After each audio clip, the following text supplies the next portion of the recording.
Na mimi naomba nikuulize swali. Unadhani kwa nini wanachuo wengi wanajiingiza kwenye maisha ya mahusiano huku wakiwa ni wanafunzi?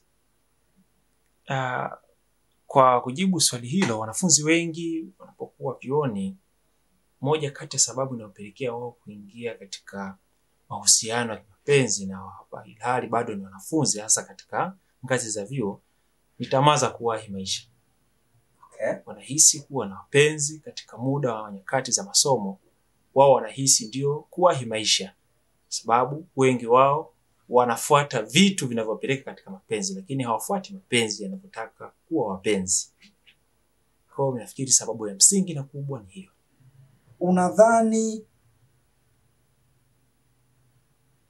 wazazi wengi wanatambua maisha wanayoishi watoto zao vyuoni?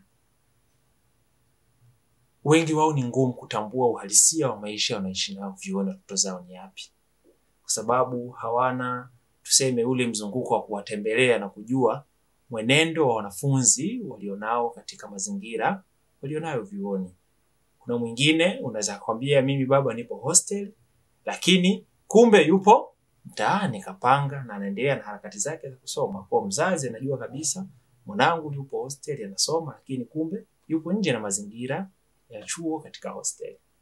Unafahamu nini kuhusiana wanachuo na hao madereva bajaji ama bodaboda? Kuna uhusiano mkubwa. Kuna uhusiano mkubwa. Kwa sababu kutokana na ukata wa mazingira wanaokutana nayo wanavyuo, anahisi msaada usafiri kutoka sehemu moja kwenda sehemu nyingine. Anahisi yeye ni solution yeye kuweza kutatua baadhi ya vitu vinavyomsonga katika harakati zake za kusoma. Hasa anapotoka sehemu moja kwenda sehemu nyingine na inamhitaji kupata usafiri. Kwa wengi wanadumbukia katika hali ya namna hiyo. Unaamini kwamba wale wanachuo wanakuwa na mapenzi ya dhati na hao madereva bodaboda au bajaji? Wengi ni udanganyifu. Hawana mstari na kustahiki kwa kuwa na mapenzi ya dhati kwa hao ambao walionao katika vitu hivyo walivyonavyo. Wewe kama rais wa chuo chenu, unadhani ukipata wasaa wa kuongea na wanafunzi unaoongoza kuhusiana na maisha wanayoyaishi ya double life, utawaambia nini? Tufocus na kile kilichopo mbele yetu tunachokwenda kukifanya. Kwa ya pale ambapo tunapokwama, watu waweze kuangalia wapi kuna tatizo, changamoto iko wapi, tuweze kusonga mbele. Na kama changamoto ni mzazi, tujue mzazi anapelekea vipi mwanae kutumbukia katika janga hilo. Na kama changamoto ni mwanafunzi, namna gani kuweza kutatua changamoto hizo.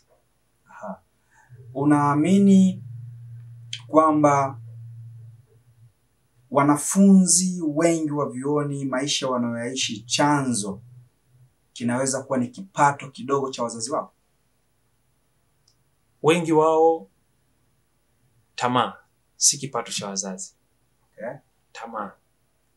Mzazi maana yake amekuleta kajitoa na anajua mwanangu yupo katika mazingira fulani, anapopata shida fulani lazima mimi nifanye nini? Niweze kutetea shida yake. Kwa hiyo wengi wao wanaingia ni tamaa na kuiga maisha ambayo si uhalisia wa yale wanayoishi. Nafikiri sababu zikawa ni kuiga maisha ambayo sio uhalisia wa maisha ambayo wanayoishi. Pengine kwao walikuwa wanakula mihogo alafu wanafika huku vyuoni wanajifanya ni watu wa chipsi, robo kuku, alafu kuku yenyewe haiishi. Kuku robo lakini haiishi, anakula kisista du. Wengine mpaka lugha inabadilika, alikuwa anazungumza lugha ya asili ya kwao, akifika mjini maisha yanabadilika. Tumekuwa tukiwaona wanavyuo wengi kwenye klabu, kwenye bars, wanakunywa. Unadhani kwamba katika sifa za wanafunzi au wana sifa ya kuwa wanafunzi ama au wana sifa ya kuwa raia tu wenye maisha yao? Kwa muktadha wa kuwa mwanafunzi, anajivua sifa ya kuwa mwanafunzi. Na endapo akagundulika na akakutikana yupo katika mazingira hayo, yanamvua katika sifa ya kuwa mwanafunzi.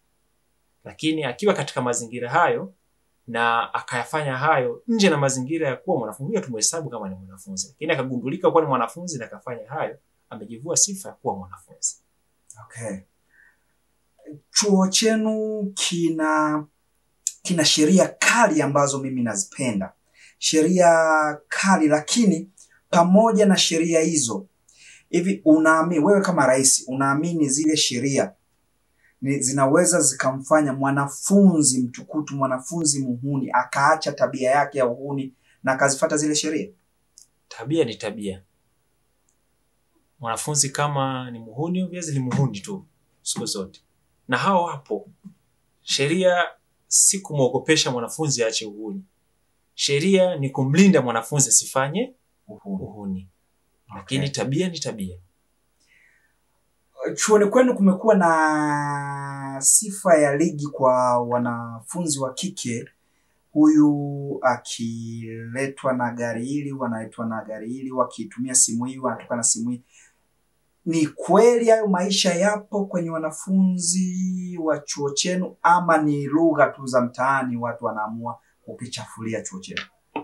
Baadhi wapo, si wote katika makundi ambayo wanafunzi tulio nao chuo. Baadhi wapo. Wewe kama rais na uongozi wa chuo, mnawasaidiaje au mnapambanaje kuhusiana na wanafunzi wenye tabia hizo?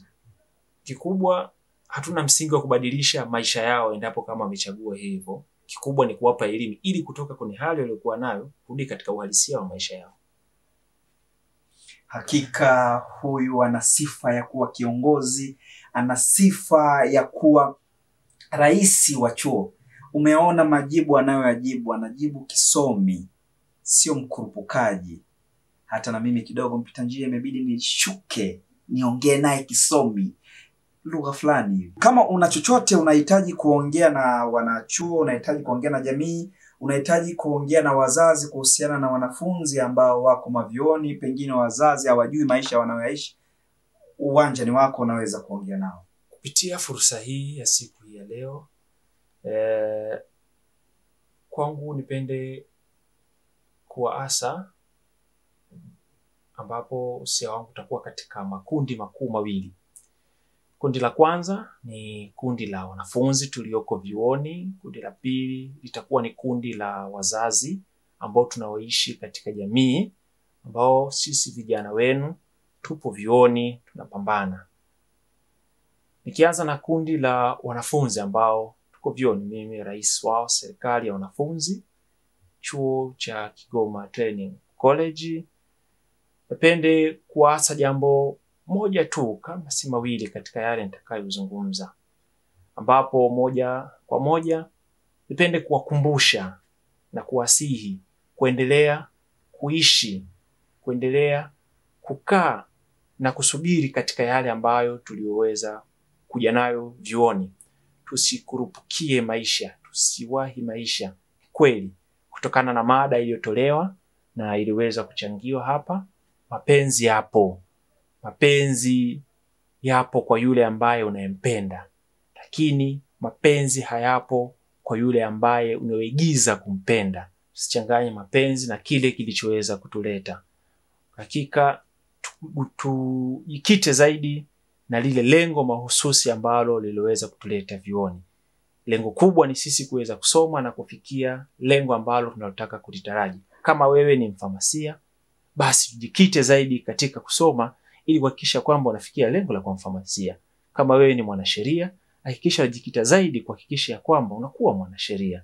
Lakini ukichanganya lengo na mapenzi, maana yake kimoja hapo kikiwa na nguvu kitakuja kuua thamani ya kingine.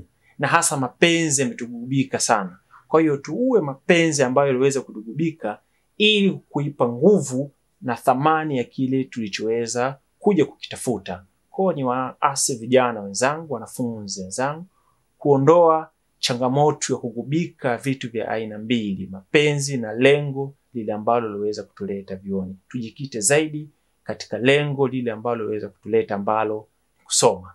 Katika upande wa wazazi, nipende kuwakumbusha wazazi, watoto tulioko huku vyuoni, hasa katika chuo cha Kigoma Training College, hamjatutupa wala hamjatutelekeza, lakini ni wajibu wenu kutufuatilia sisi vijana wenu ambao tuko vyuoni ili kujua mwenendo, tabia na hulka za vijana tunapokuwa katika vyuo. Hii ni changamoto kubwa sana kwa vijana, hasa swala la mapenzi. Wengi tunakurupukia mapenzi, hatuingii katika mapenzi. Kwa hiyo ni wasihi wazazi, tutengeneze mahusiano mazuri baina ya wakufunzi walioko vyuoni ili kuhakikisha kwamba tunafuatilia nyenendo za sisi vijana wenu ambao tuko vyuoni, tunapambania kombe, tunapambania lile ambalo liweza kutuleta, ili kuhakikisha kwamba nyenendo, tabia na zile hulka za sisi vijana wenu tunapokuwa vyuoni mnazifuatilia kwa undani na uyakinifu zaidi, ili kuja katika kizazi au katika jamii ambayo itakayokuwa ni ya maharibiko, na sisi vijana wenu kutofikia lengo la kuweza kutufikisha pale tunapoweza kupataka. Asante. Kama mlivyoweza kumsikia rais wa wanafunzi wa chuo cha Kigoma College alivyozungumza kwamba mzazi unapotoa ada ama kumtumia pesa mtoto wako, pesa ya matumizi, haitoshi kusema kwamba ama kufahamu maisha na changamoto anazozipitia. Wekeni utaratibu wa kuwa mnawasiliana na watoto wenu, kuwasiliana na wakufunzi, kujua mienendo ambayo wanayoishi nayo watoto zenu, mipito. Kwa sababu kuna wanafunzi wengi tumewaona maclubs, tumewaona bar, wanakunywa pombe, pengine hawajatoka kwenye kizazi hicho. Pengine wazazi wao wanajua kwamba mtoto wetu saizi anasoma. Wakati mwingine anakuambia baba niko kwenye kipindi, kumbe yuko kwenye kipindi cha mapenzi na mpenzi wake. Kwa hiyo tuweke utaratibu wa kufuatilia. Kama alivyozungumza kuhusiana na wanafunzi, alivyoasa kiongozi wenu, ukichanganya mapenzi na malengo, lazima kimoja kitagubika kingine. Huwezi kupanda farasi wawili kwa wakati mmoja. Wengi wamekuwa wakifeli kwa sababu ya kuingiza mahusiano kwenye masomo. Wengi wamekuwa na drop kiweledi kutokana na mahusiano. Yapo, yalikuwepo na yapo yataendelea kuwepo. Soma, timiza lengo mama, timiza lengo lililokuweka chuoni, timiza lengo lililokufanya huyo mtu akuone. Hakika ukitimiza kile ambacho ulichomwaga mzazi wako na ukapeleka matokeo mazuri, mzazi atafarijika sana. Unajisikiaje baba aliyepoteza mabilioni ama mamilioni ya pesa anapelekewa sifuri? Anapelekewa cheti ambacho huwezi kuomba hata kazi ya kufagia benki. Kama ungehitaji kukimbilia maisha, ni bora ungemwambia mzazi ile ada akupe mtaji, wewe uyakimbilie maisha, kuliko kumwacha mzazi wako anapoteza na jinyima kwa ajili yako, alafu siku ya siku unampelekea karatasi ambayo huwezi kuomba hata kazi ya kufagia nje ya ofisi ya mpita njia. Ni yangu tu hayo ya kipuuzi. Kama umeona kipindi hichi kimekushika, basi usisahau kusubscribe, kucomment, kulike, kushare na kuandika chochote kile ambacho unachojisikia kuandika.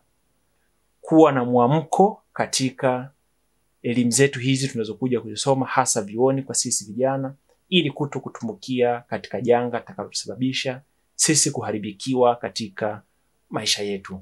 Roots of education is bitter, but the fruits of education is sweet. Yani mizizi ya elimu ni michungu, lakini matunda yake ni matamu. Sijui nimepatia mimi mpita njia. Kwa hiyo usitupe elimu, kwani elimu ndiyo mkombozi wa maisha yako. Leo hii mimi nachapia hichi Kiingereza cha kuungaunga kwa sababu nilitupa. Ningekuwa sijaitupa maana yake nisingechapia, lakini nimekanyosha kidogo, umenielewa? Kwa hiyo itunze elimu, ikutunze, ithamini, ikuthamini, kwa sababu elimu ni kama kioo, unapoichezea na yenyewe inakuchezea. Asante sana. Mwisho usisahau kushare na kusubscribe channel yetu hii ya Makap TZ, ambayo leo hii ndio imenipa fursa ya kuweza kushiriki nasi na tukao pamoja mpaka muda huu. Asante sana. Asante sana Mr. Yahaya.